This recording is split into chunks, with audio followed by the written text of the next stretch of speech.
বাড়ির খুব কাছেই নার্সিংহোম, তাই অবনীবাবুর স্ত্রী রুমা দেবীর শারীরিক অবস্থা দেখে আর দেরি করতে রাজি নয়। চটজলদি স্ত্রীকে টোটোতে চাপিয়ে নার্সিংহোমের উদ্দেশ্যে পাড়ি দিলেন।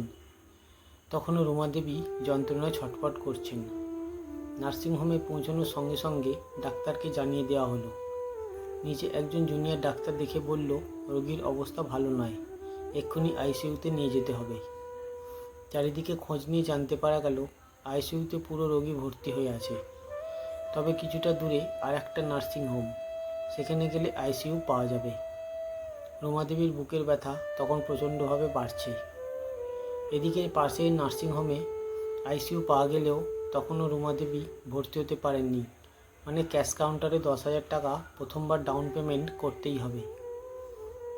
অবনীবাবু যা হোক করে হোক টাকাটা জোগাড় করে যখন ক্যাশ কাউন্টারে জমা করতে যাবেন, এমন সময় রুমা দেবীকে আইসিইউতে নিয়ে যেতেই ডাক্তাররা আইসিইউ রুম থেকে বেরিয়ে এসে বলল, রুমা দেবী আর নেই। অবনীবাবু চোখের জল আটকে রাখতে পারলেন না, অঝরে কাঁদতে লাগলেন।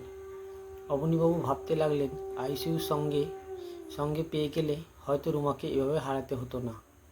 তবে সময় যে অনেক কিছুকে সময় দেয় না, সেটা বুঝতে অবনীবাবুর এতটুকু অসুবিধা হলো না।